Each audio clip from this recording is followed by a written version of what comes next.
Hello. Sorry for the English, for the Greek native speakers, but it will have to be in English. Thank you for coming, all of you. We're very happy to have so much interest on this subject. And first of all, I would like to thank the contemporary support committee of the museum for supporting us throughout all these years for anything contemporary that takes place in this museum, and specifically for the talk series, and even more specifically for the Groundbreakers series. I am very, very happy to have with us today Victoria Siddall, who I have known for many years we all know her for many years as the director of Frieze Fair.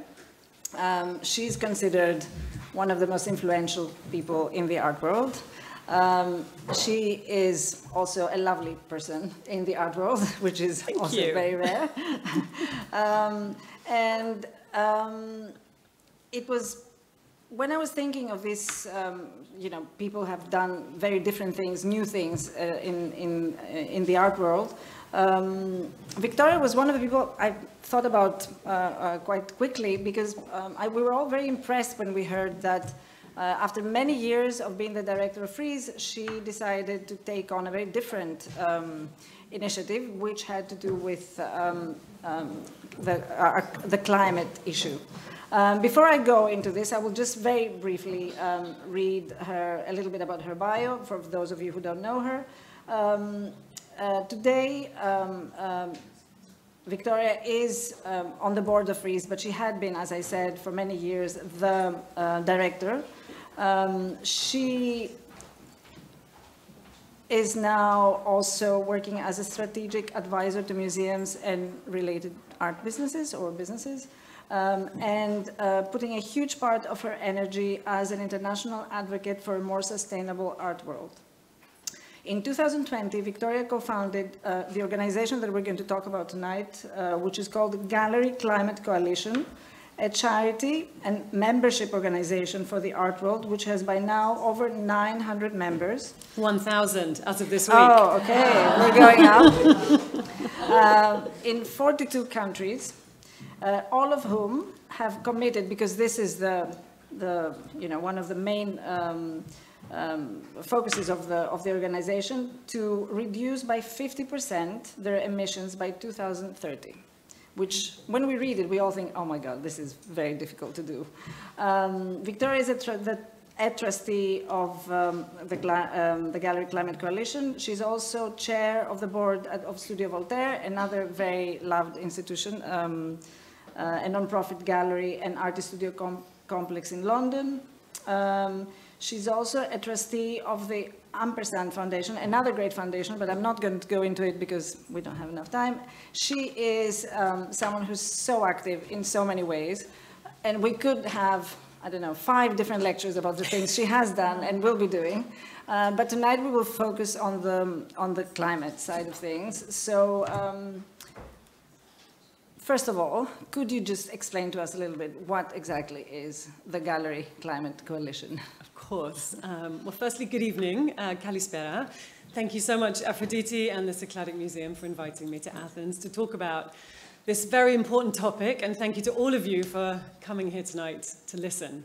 I know this topic has particular resonance in Greece after the events of the past few months, with floods and fires and extreme temperatures causing havoc and taking lives and livelihoods. And when we first talked about this, and Aphrodite invited me, we were choosing between June and September for the date. And in many ways, I'm glad we did this now, because it does feel even more urgent, particularly in Greece. And I have to say thank you as well, again, to all of you coming, but also the journalists who've written about this topic and who are really raising this up the agenda. It does feel as if now is a time for action for many reasons. And I also know that when you read news like this, it can feel very overwhelming. And you can sometimes feel powerless and even apathetic and think, there's nothing I can do about this. What I want to say tonight is actually there is something that we can do. And it's something we can only achieve through community and collaboration and coalition, which everybody can play a part in, including the art world, which is why we're here tonight. And I also, acknowledging that the art world is a relatively small industry. It's not going to solve climate change, but the art and artists in particular have really powerful voices and can have a resonance outside of our industry itself. I wanted to read a quote, actually, that was somebody obviously outside the art world. This is from Abdullah Shahid, who's the Minister of Foreign Affairs of the Maldives, obviously a part of the world also dramatically affected by climate change now and in the future. And he said this, he was the president of the 76th UN General Assembly at COP27. And he said in his speech, art possesses a transformational power. The art world can and should play a pivotal part in restoring the balance of our relationship with nature. And that's a politician talking. So I thought that was, a good call to action for all of us in the art world. But before artists and art can have this sort of impact on wider society, we need to get our own house in order as well. We need to be doing the work ourselves and not just talking about it.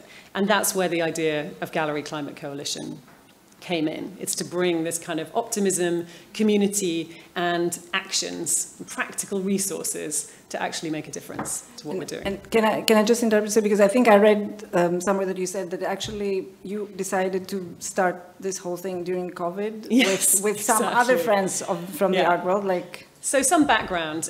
As Aphrodite said, I was working at Frieze for many years, 18 years,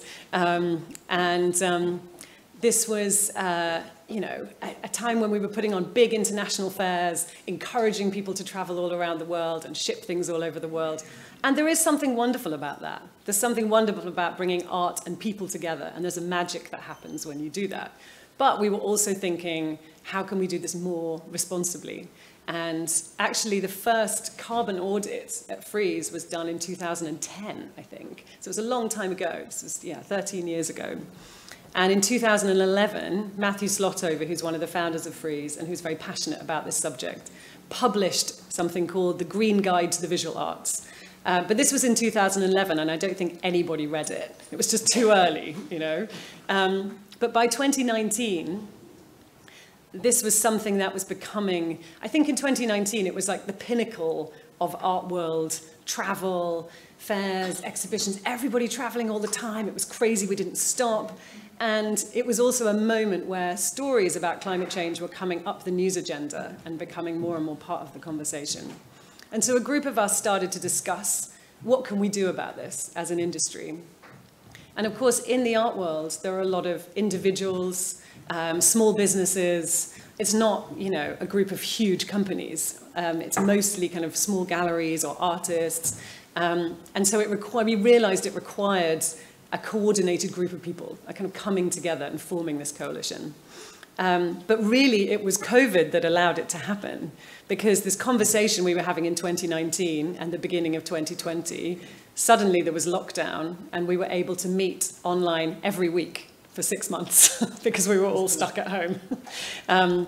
And from that time and energy and effort and focus that everybody was able to give to this, and this was a founding group of galleries, curators, writers, and people who obviously were all passionate about this subject. That's how Gallery Climate Coalition was born, and we launched it in October 2020, so 3 years ago from now. And this was again about this sort of feeling of power in numbers. We opened it up for anybody to apply to be a member. And membership is free. That was the crucial thing. So there was no barrier. We wanted everybody. And that's how we've now got to 1,000 members. How does one become a member? What do you need to do to become a member? So I have some slides. So creating a more sustainable art world. So an environmentally responsible art world in which businesses and artists continue to thrive while having that sort of influence beyond our sector. That's the end goal there. That's the sort of the vision. Gallery Climate Coalitions, and I'm going to call it GCC because it's a mouthful. The targets are quite straightforward. So every member signs up to 2 goals. The first is a minimum of 50% reduction in carbon emissions by 2030. And the second is 0 waste to landfill. And these are the goals set by the United Nations Paris Agreement. So this is the art world being part of a bigger global goal. Can I stop you here, just because some people might not know? And could you clarify what 0 waste is? So this is essentially about, you know, reusing, recycling, but also using materials that don't end up in landfill, which a huge amount of art packaging materials like crating, bubble wrap, and so on often does. So it's about, you know, researching and using different materials, reusable crates, alternative to plastic. And, so basically stop using bubble wrap and use something alternative eventually. Yes. That's sort of, yes. And there are various initiatives, you know, new products coming on the market, initiatives about, you know, circularity and reusing and sharing materials and resources and just setting different kind of standards rather than everything having to be brand new. It's like, how can you reuse and recycle materials as well? So this was the sort of the first step in terms of signing up members. As Aphrodite said, it's an international charity and membership organization. And what we're set up to do is provide these shared goals and then also provide the guidelines to achieve them once people have joined as members. Membership is free, as I've said, and we've kept this very kind of simple and clear focus for everybody. As I said, we now have 1,000 members. Which was an exciting moment last week when we got to that level, in 40 countries, including some from Greece, but we need more. So please don't hesitate to sign up if you haven't already. But you can see as well that the members are spread across commercial galleries, artists, non-profits, individuals, art sector businesses. And this also includes the biggest players in our industry. So Christie's and Sotheby's, Frieze, Art Basel, museums like Tate, MoMA, LACMA, M+ in Hong Kong, and all the big galleries, Gagosian, Hauser & Wirth, Svana, Pace, as well as many, many other galleries around the world are all members of the coalition. So we really have the kind of key people behind this now. We have that strength in numbers, we have the focus. The next step is obviously doing the work. Since you said that, how much work is it to So this is a good question, because what GCC does in addition to creating this coalition is providing the tools and resources to do this work. So the first thing we launched with 3 years ago was a carbon calculator. And this was a calculator that we tailored to the art sector. So we made it very simple to use. It's online on the website. It's also free to use. And it's something that you can log into and have an account, and you can just keep adding to it all year. So every time you take a flight, every time you ship an artwork, every time you have an energy bill, you can add it to the calculator, and then at the end of the year, you get your carbon audit, you see where your emissions are coming from. And we essentially set this as a goal for people. We saw what the emissions were looking like, and I'll show you some calculations in a moment so you can see basically where emissions are coming from. But of course, the next step was to say, okay, if the majority of emissions are coming from sea freight, from air freight, from flying works around the world, how do we address that? So then the research done by GCC that we've published, again, free of charge on the website, is all around these topics, like shipping sustainably, travel, building energy, digital, circularity. So we have kind of intensely researched materials on all of these topics, essentially, and campaigns that we've launched around these as well. The next step, of course, for us has been measuring who's doing the work. And while we have 1,000 members, the goal 3 years later now, as we are nearly in October 2023, has been to see the progress that we've made. So we recently launched something called active membership. And in order to achieve active membership, our members have to show that they have established a green team within their organization, like an environmental group of their staff, that they've done a carbon audit, and that they have published a sustainability strategy on their website. So they've been public about their goals. And if they can provide that to us, they receive a special badge which shows that they are active members. And so far, since launching this, about 10% of our membership have received the active member accreditation, but we just launched it, and obviously that will grow all the time because we're bringing new people and helping them to achieve that status. And carbon audit, is that done by professional companies outside, or is it something you do? So the carbon audit can be done using the calculator on our website for free. It just involves inputting all of the information on travel, shipping, and the building energy as well.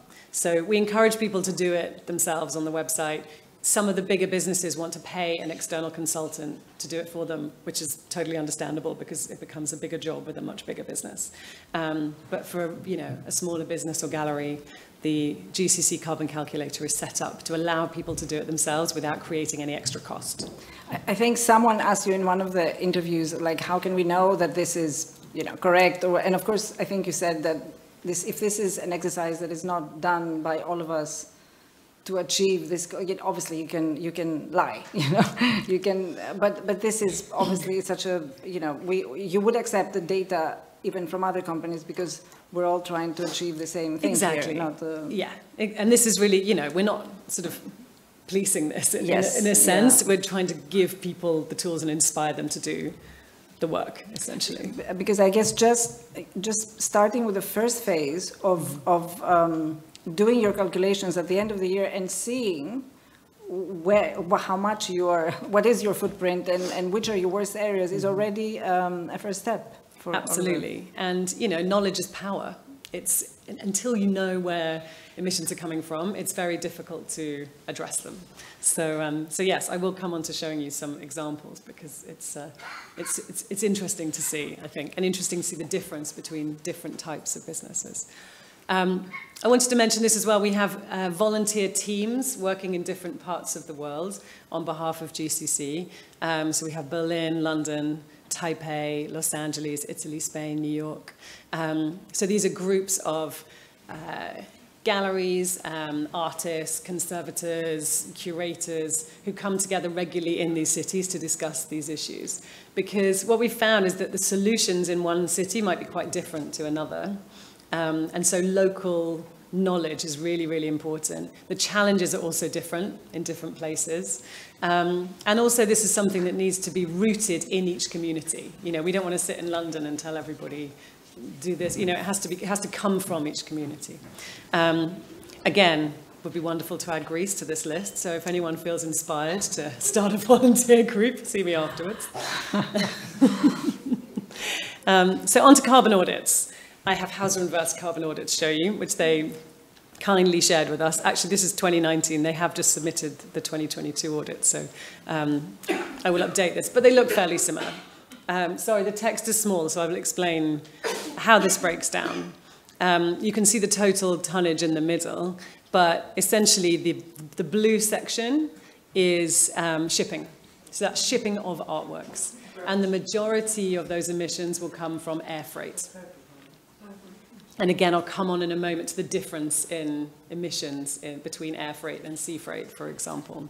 But most commercial gallery carbon audits look like this. They're pretty similar. So shipping is the big one. Red is travel. And again, that's mostly air travel. And then the green is building energy. So this is kind of heating and cooling buildings primarily. So again, interesting to see how that breaks down, and it focuses the mind once you know where you can make the difference, essentially. I wanted to compare that with this one because it looks very different. This is Nottingham Contemporary, which is a non-profit art institution in the UK. And this was from 2019 as well, so not a COVID year. And you can see there still is shipping, there still is travel, but the vast majority of their emissions are coming from their building energy. And I think this is the case for many museums because there is the, when you are showing artworks, there are rules and regulations about temperature control, humidity control, and so on. Those, I have to say, are the focus of a separate campaign that we've been involved in, which is looking at whether it's responsible to broaden those scopes and allow for broader temperature regulations and broader humidity regulations within museums, and particularly within loan agreements between museums and each other, or between collectors and institutions, which could make a huge difference. This has also become quite an interesting topic because of the costs of energy as well. And various museums have told us in the UK, for example, that their energy bills have tripled in the last couple of years because of electricity and gas prices. I think especially for our museum, this is a great topic to support. Yeah. Because we have had requests, let's say, in order for other museums to loan works to have, like, I remember one summer, I'm not going to say which foundation it was, but it was like 40 degrees outside and we had to have like, I don't know, 16 in the... Yeah. So that's yeah. Interestingly, it turns out, I looked into this a little bit, and I'm not an expert on this topic, and I'm not a conservator, so I do not want to speak out of turn here. I'm not the authority on art conservation or temperature. But what I did learn is that most of the rules around temperature control in galleries for different types of artworks were written in the 1960s by a conservator at the National Gallery in London. So there is a question as to whether rules written in the 1960s in London apply to Athens in 2023. So there are now many conversations going on between different museum leaders about this topic. I know the Getty Research Institute in LA has undertaken a big piece of research around this. And I think it would be a huge achievement for museum leaders to sort of come together, assuming this new research shows that a broader temperature range does not damage artworks, and agree that there is a new way forward. And again, a double win: lower emissions, lower costs. All good news. So coming on to, actually just before we do that, I wanted to just mention the carbon calculator. If it's of interest, it's on the GCC website. It's actually quite fun to play with if you want to have a look, because you can use it not only to record your emissions, but you can also use it as a comparison tool. So if you were flying from Athens to New York, you can see the difference in emissions flying economy or business, for example. Or if you are shipping something from Athens to London, you can look at the comparative emissions of sending it by plane or sending it by truck. So it can actually be a useful kind of tool just for, again, knowledge being power, just finding out about, you know, like how these things measure. It's done on estimates, so it's not like getting a company in to do a carbon audit for you, but it will give you a really good ballpark of how these things compare to one another. So yeah, good to play with and be informed. Shipping, as you saw from the commercial gallery audit, this is the big one for us to tackle for commercial galleries. And what this graphic represents, and again, apologies, the text is small. This is looking at a crated painting traveling from London to Hong Kong. The yellow circle represents the emissions from air freight, and the green circle represents the emissions from sea freight. So you can see it's a pretty radical difference. So if the goal here is to lower that big blue segment of the graph, then sea freight is potentially a great answer. I know it's not always the possible answer, and there are barriers that we hear about all the time. So one of the things that we're doing as GCC is working with the shipping industry, working with the insurance industry, and trying to solve these problems. And I think there actually has been, the conversations have been productive, and there has been acknowledgement from the shipping industry that there is increasing demand for sea freight, and that they have to address the issues and make it safe, reliable, quick, you know. But yeah, again, interesting to see it sort of laid out in such comparative terms. And then this is a comparison around travel. So this is a trip from Berlin to Basel. And the orange circle represents the emissions from flight, and the purple circle represents the emissions from a train. So again, it's quite a radical difference. I have to acknowledge at this point, I did not take the train to Athens. I did fly here. And it is a real consideration, you know. I've definitely acknowledged not being, a saint in this area. But it's always a cost-benefit analysis. It felt very worthwhile to come here, I've had incredibly productive conversations today and yesterday, and I really hope that, you know, it will make a difference, us having these conversations. But yeah, it's hard to avoid, I get it, but it's, again, about making this progress and having the awareness and asking the question, is this necessary? Is it going to have a good outcome? You know, so yes, that's air travel, and actually on travel, there was something we were discussing again. We do a series of talks for GCC that the recordings exist on our website, and Tino Segal, the artist, gave a talk for us around travel. He gave up air travel for quite a long time, and he went around the world on boats and trains to all of his shows. And so he talked about this for us. Not an easy task to do, but it's quite an entertaining. And by the way, I don't know if you remember, but it's on the website.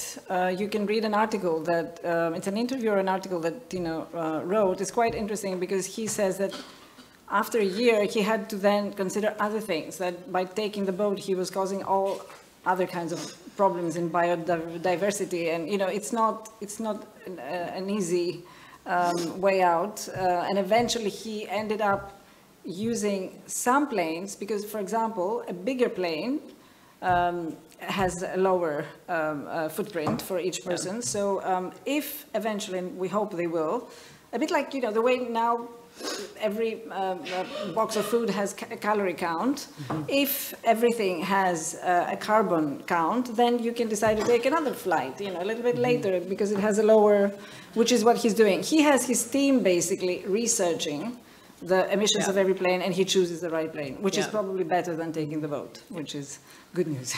And actually on that note, and it's a really good point, back to our work with shippers, one of the things that we're campaigning for is that every time a shipper sends a quote to somebody, they include an alternative to air freight, and not only the comparative cost, but also the comparative emissions. And again, it will not always be possible to avoid air freight, but at least you do so with information. Again, back to the calorie count. You might still eat the chocolate, but at least you know. At least you know how much you're spending. Yes. Yeah. So on to... for me, what was a very kind of inspiring moment in this sort of 3-year journey, one of the things we discussed in the founding of Gallery Climate Coalition was the impact that we could have as an industry beyond our sector, and was to look at the charities who were doing the most impactful work in really protecting the planet. And one of the charities we were introduced to is called Client Earth. They're an international legal charity that takes the earth as their client, and they use the law to protect the planet and essentially to hold governments and big businesses to account. Their work is really, really powerful and impactful and kind of measurable as well. And one of the statistics they gave us, which I found, you know, particularly motivating, was that in their campaign to prevent new coal power stations from being built, they managed to block the building of new coal-fired power stations in Poland. And the emissions of those power stations, had they been built, would have been 3 times the emissions of Europe's biggest airline every year, added on to what we already have. So, and that legal work cost them about £350,000. And we thought, we can raise this money, like we can help them do this, and we can, you know, really kind of support this as an industry. So we went to artists and asked them to donate works to Client Earth that we sold at Christie's over the course of a year. And we tried to sell each of the works in its country of origin, so we didn't have to ship it. So we had auctions in New York and London and Hong Kong. And this was the first work we sold, which is a painting by Cecily Brown called There'll Be Bluebirds. And she made it for her show at Blenheim Palace, which happened in 2021. And very, very generously donated it to Client Earth. It was sold at Christie's with an estimate of, I think, £500,000 to £700,000, and it hammered for £2.5 million. So it was an incredible result, an incredible act of generosity, but it also made an important statement to anybody who was in that auction room, because the auctioneer said, this is where this money is going, this is why it's important, and that triggered a whole series of auctions and donations from Rashid Johnson, Anthony Gormley, Nanxing, which was sold in Hong Kong, Beatrice Miliazes. Amazing artists have got behind this cause. So that, again, it's a kind of, it's an example of what the art world can do and how we can have an impact beyond our own bubble, essentially. And again, the power of artists and what they can do if they choose to. I was going to say, because this is a particularly interesting initiative that you found, because I know, and I must say that I'm learning. Some of my family knows more than me, and we will. I will get them to talk later. But I thought that offsetting was a good thing. But learning with you, and there have been some articles recently that in fact what we call offsetting, which is basically, okay, I use that much, I had this kind of footprint this year, okay, I'll pay €40 to one of these companies, and then I feel, you know, I'm fine. This is something you totally, I mean, not disagree, but you think this is not the way forward, right? That's the... I think, look, it's important to say that the principle of offsetting itself is not a bad one, but I think in practice, it has problems. One of them is that it suggests that actually you can do whatever you want, and then you buy the offsets and it's fine.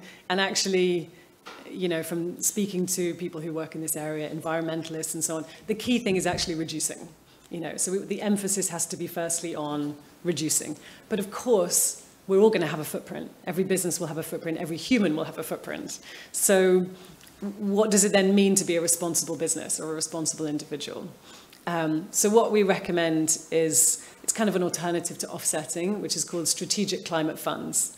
So it's not like an absolution. It's not like I'll do this and I'll pay this and it's all good. You know, it's more about saying I want to be responsible. I know I have a footprint, and this is what I'm going to do to, you know, to acknowledge that.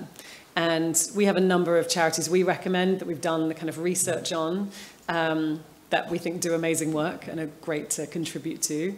It's also good to contribute to local charities who are doing, you know, important things in your own community, I think. And again, that's where local volunteer groups come in, doing that research as well.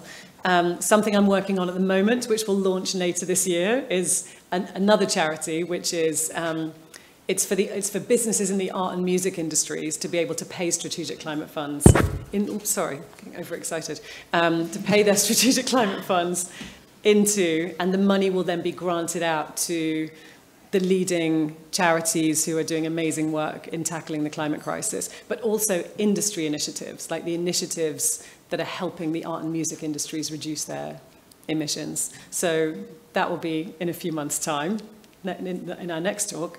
But essentially this concept of strategic climate funds, it is a really important one. And it's kind of the next step on that process of forming a green team, doing a carbon audit, having a sustainability strategy, reducing emissions. It's also something that, you know, and I think we discussed this as sort of, all of this could become legislation in the future, and in some ways it should. You know, that sort of auditing process, like doing a financial audit, a carbon audit is a responsible act in the same way. Strategic climate funds, we call them SCFs, are essentially like a self-imposed green tax. And, you know, if it's not something that governments are doing themselves, then it's great to kind of pioneer that concept and take it on just because it's the right thing to do. Yes, because I think we were also talking about incentives, like what incentives can we give? I mean, it's quite difficult to give, I don't know, maybe, I think you did a whole campaign this year for Frieze for people to take the train. Yes. But what do they get if they do that? Maybe they get like a star.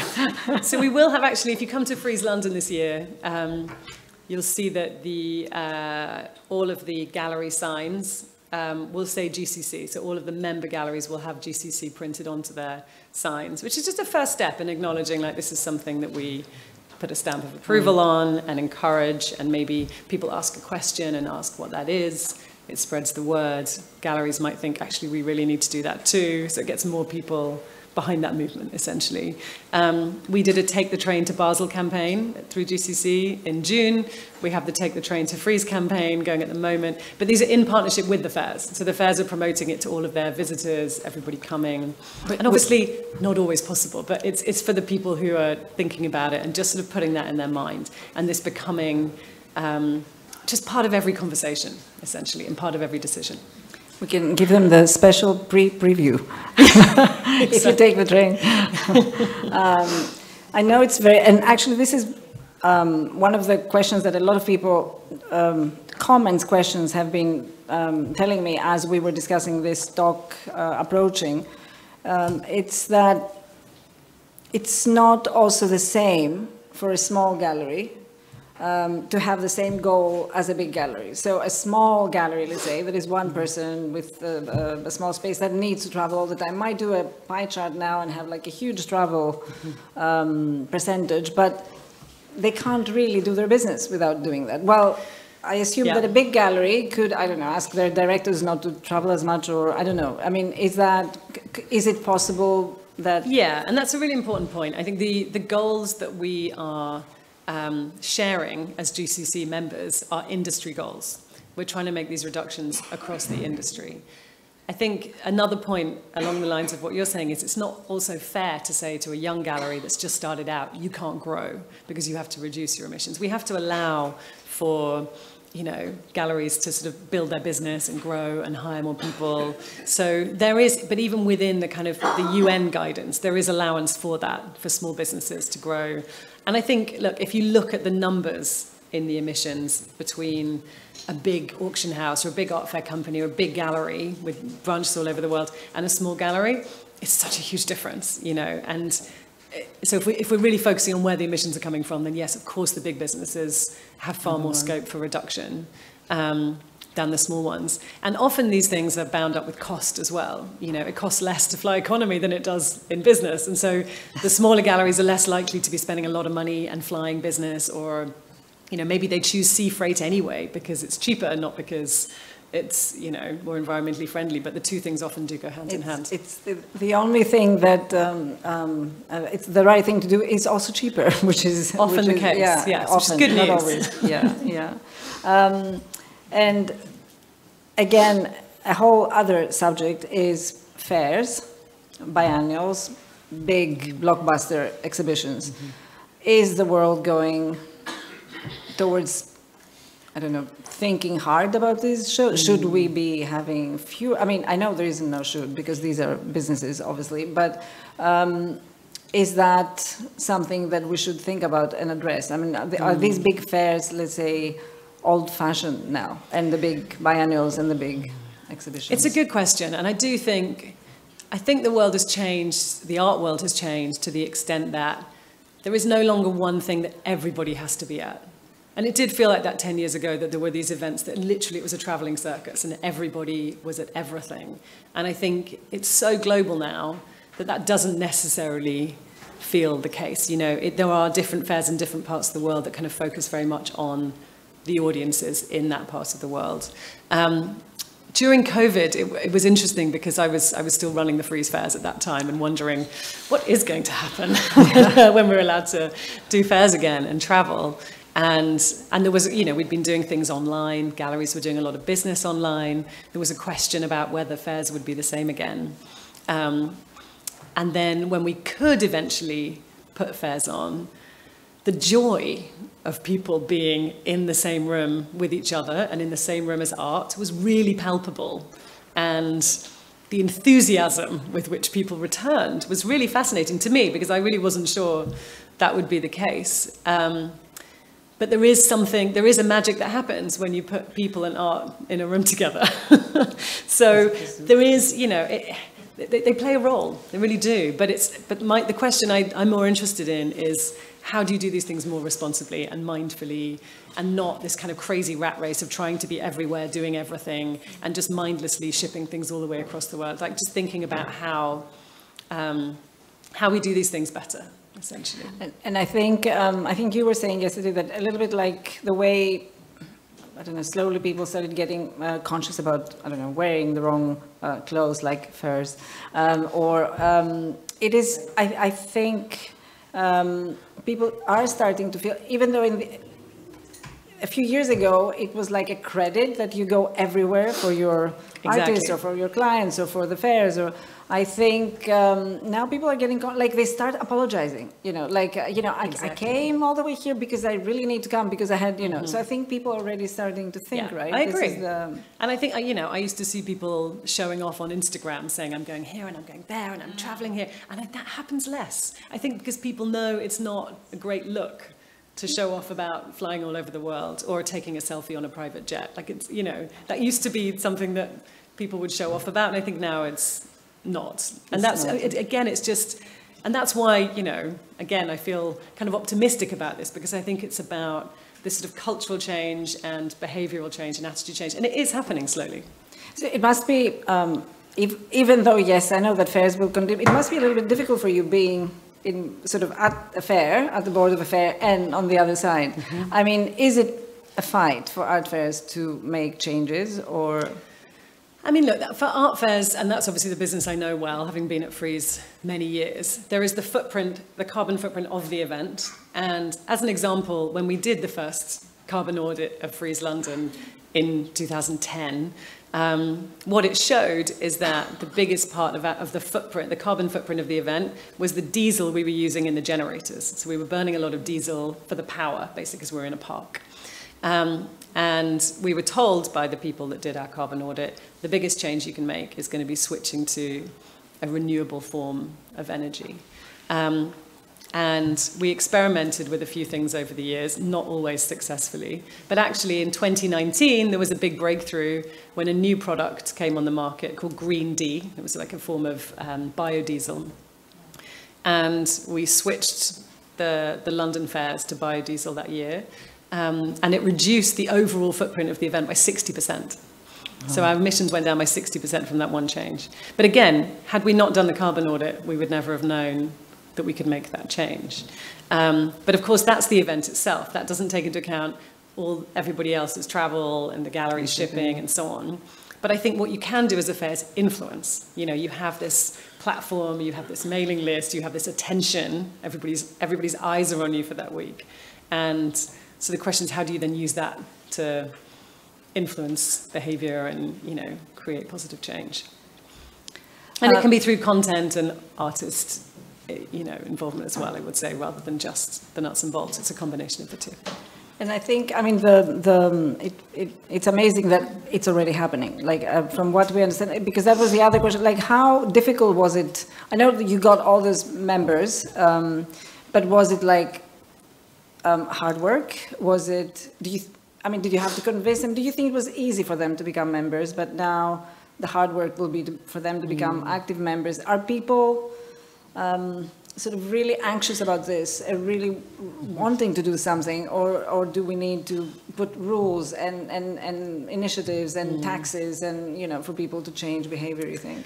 I think the timing of Gallery Climate Coalition was good in that if we'd done it 5 years earlier, I think it would have been very difficult to get people to pay attention. But actually, coming out of lockdown with, the sort of news cycle as it is, it wasn't that hard to get people to sign up. There were many people doing this work already, museums and galleries and so on. And this has given them, rather than them doing it in isolation, it's meant they're doing it as part of a community. They can share those results. We share them with other people. They can share strategies and ideas and so on with each other. So it does become this kind of quite, joyful collaborative effort. That again, it gives me hope for the industry in the future because we have got 1,000 people to sign up and we have, got 10% of them actively doing the work, which apparently compared to other industries is quite a high percentage. So I'm quite pleased with that, actually. Because the truth is, as you said, also we are, a very small industry compared to, the construction industry. Course, yeah. But it's important that we sort of, talk about it. And I was very happy to see so many newspapers in Greece and radio stations wanted to cover this subject, which means that already everybody's thinking of. And actually, I don't know where Sirago is. Just behind. I was very happy to hear that one of the Greek museums actually did, and I think they can already get on your list because they have already done it. So you want to tell us, like, of how much did you reduce the energy of the museum in 1 year? We have done a great effort together with Frieze Masters, who is together here with us. Sorry, this is National Gallery in Athens. Sorry, yes. So first thing was to find why were the bills so high for the electricity, and we realized that one of the main reasons was the night lighting of the building. So we reduced this lighting at the levels that are safe, of course, for the building itself and for the artworks inside. And we had almost 40% lesser bills than we used to have the previous year. So it is a big effort that was successful just by this reorganization of the night lighting program. Amazing. And I'm sure all the museums will follow. I know we have lots of galleries and artists here, so I would like to ask you all if you have any questions. Before, do you have more slides, or is it mine, the next one? I have one more, which was just, this is just a continuation of, again, the sort of artist commitment to this cause. This is a project we launched called Art for the Future in June this year, which is a collaborative fundraising effort for GCC, but also other charities. Because GCC itself is a charity, so we have artists who donate works to us as well. This is an edition we made with a Brazilian artist called Marina Perez Simão. And we had this and other donated artworks on a booth at Art Basel that they gave us free of charge. But again, it was about, we were collaborating with Art into Acres, another a sort of land conservation charity that runs on artist donations. But it was also an opportunity to kind of talk to people about what we're doing and get this response. And, I included this again because it's just, I think the artist voice in this is so important and can be so powerful. But we are now coming on to a family affair. One more slide. So my partner Agis and his son have created their own calculator for all of us this year. It was a project that Romanos and Agis did together, where you can all go and calculate your own emissions. So this is Agis' result that he shared with us. And Agis is someone who actually makes an effort. I didn't dare do it. I will do it this year. I'll become a member and start doing it. And again, this exercise, which I heard a lot about and I followed with the family, I think it's all about information. Like, for example, I learned that red meat is huge, and I'm very happy to never eat red meat again, because this is a very easy way for me to, to put down my emissions. Flights, difficult. Electricity and gas, we try. We try to go like everybody.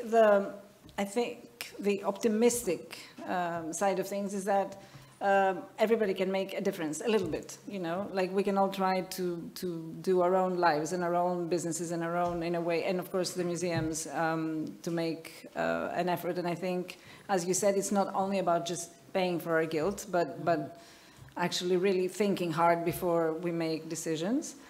So anyone who wants to calculate their emissions, you can tell us, we can send you the link. And if anyone would like to ask any questions.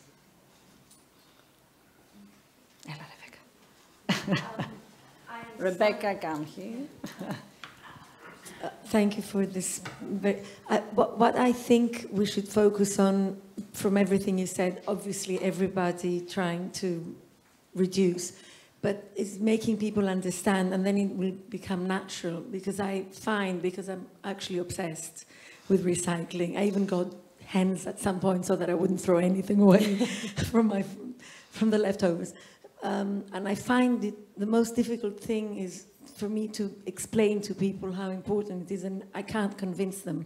So I understand the thing that you said in the beginning of your lecture, that the art world should use its impact as a brand rather. I mean, obviously it's nice to actually do the thing, but I would put more effort into the publicity and making people understand because I find it very frustrating and hopeless sometimes to just make people do it without even thinking, if you understand. As you said, knowledge is power.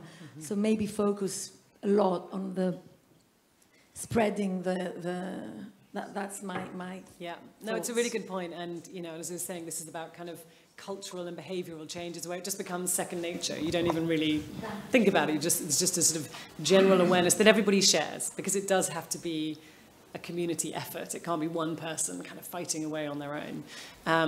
But I think back to this sort of, you know, the idea of communication and, you know, the power of artists, again, to communicate these topics. I think where it's interesting in the art world is kind of firstly the platform of museums and artists' voices and how they speak to broad public through museums, but also the art market, you know, the people that buy art and that support these artists and love these artists are often people who run big businesses or have political connections or employ a lot of people, or, you know, and if they're hearing those messages from artists they respect, again, that can have an impact on broader society, essentially.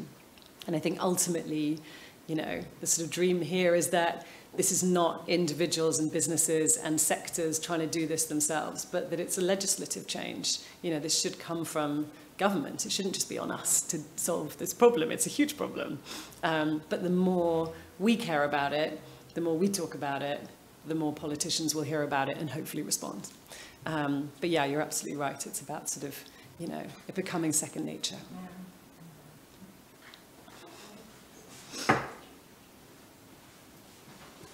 Victoria, thank you. Very interesting. I wondered if you had any feedback on if you reach out to more underdeveloped art worlds and what response you get from that. I mean, it's a whole different market that you're talking about, and you touched briefly on you don't want to stop, you know, the business happening. But what, you know, did you some background on that? Yeah, and it's a really good question. I think there is actually an organisation called South, I think it's called, which is a sort of organisation that sort of galleries in the Global South. And look, it's, you know, we've had various interesting conversations with galleries in Brazil who want to get involved in this.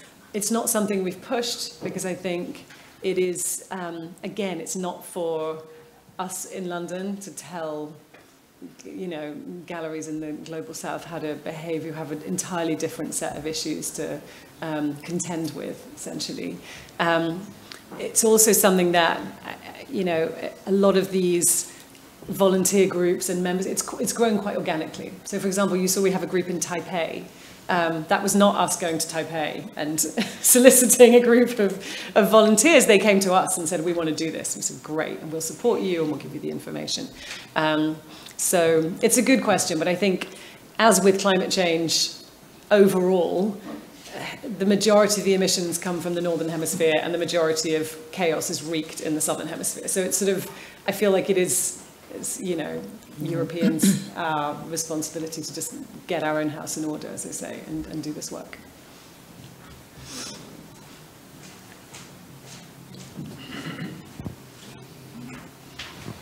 Hi, Victoria. I wanted to ask whether from the 1,000 members you've had, because the platform is amazing and as a start and, you know, the awareness and everything, but we were discussing yesterday, if you have a small, or maybe you've had that as a feedback, if you have a smaller gallery or a smaller museum and institution, then maybe it takes so much work, you know, to do that audit and to put in the work.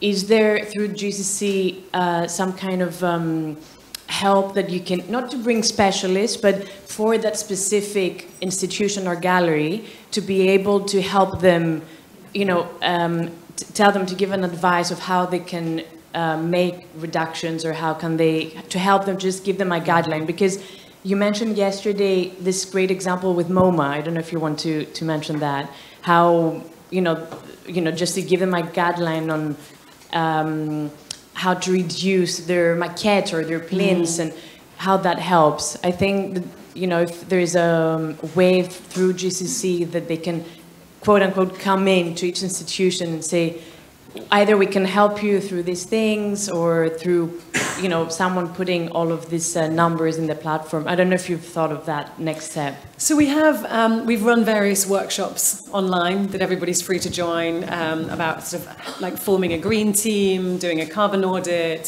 strategic climate funds, like all these different topics. We have various online workshops that all our members are welcome to join. There are, if you want to do a carbon audit, of course you can pay an external consultant to come and do one. The reason we built the calculator was so that people didn't have that cost, so that if they wanted to do it themselves free of charge, they would be able to. But obviously, you know, many of the bigger museums and businesses will go to an external consultant and bring them in to do that work. And it's actually something we're looking at starting to do as GCC as well. It's like actually helping people to, you know, to do that. When it's a, you know, a bigger gallery or a business and they need, they want someone to come in essentially and input that data and then build a sustainability strategy as a result. But we did, you know, for example, in London recently, we held a conference in partnership with the Whitechapel Gallery that was a 2-day symposium for museums and non-profits. And we had 250 people attend this conference. It was completely packed and sold out. And, you know, again, it was a very, gave me optimism because there was such a strong level of interest from the sector. And we covered the sort of practicalities of sustainable exhibition making, but we also covered, you know, climate justice and how you integrate that into programming and like bring in local communities and so on. So it was very broad, but a very engaged audience. So we're trying to, you know, put on these kind of events that are online for wider communities, but also kind of local events for people to attend and learn and share information and so on. So there are quite a lot of resources out there. And also, I would say, other charities and other organizations doing this too. Because I guess information is also very important, not only on our own footprint, but also to find out, let's say, if there is a new material that we can use instead of bubble wrap, it would be amazing to have a network where this can be communicated. Exactly. Or how do we do better crates that are more recyclable, or, you know. So again, that's where GCC can come in as well. If someone comes to us and says, we've made this thing, we can then publicize it to 1,000 museums, galleries, artists all over the world, and hopefully help them kind of, you know, spread the word there. And we've had amazing conversations with people who've made, you know, alternatives to bubble wrap. There's things called spongy bags that you slide a painting into and then you reuse it again and again. We've been talking to people who are making alternative to foam out of mycelium, which is like a kind of mushroom product that actually, as it grows, it removes carbon from the atmosphere. So there are so many interesting, you know, organizations and companies sort of and initiatives that are working on this. I think the next 5 years we'll see so much change because we'll see so many more options and initiatives and, you know, albeit commercial ones, but there will be solutions that help industries meet these goals.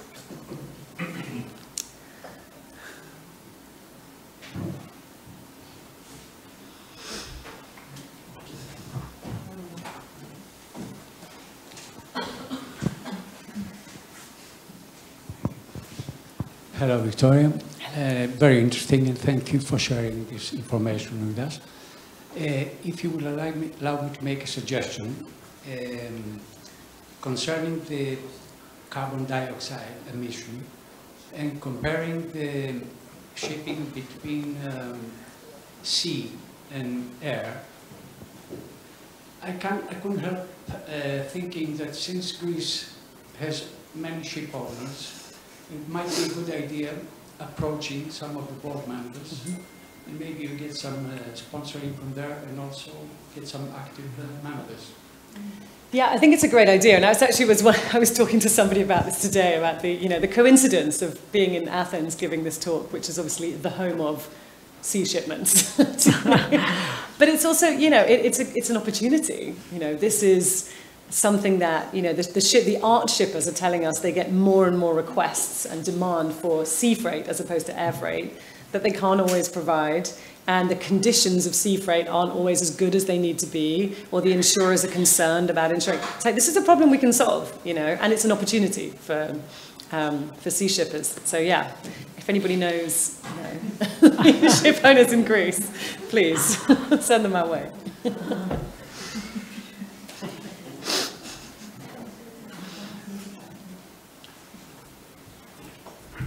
Thank you. Thank you. Thank you.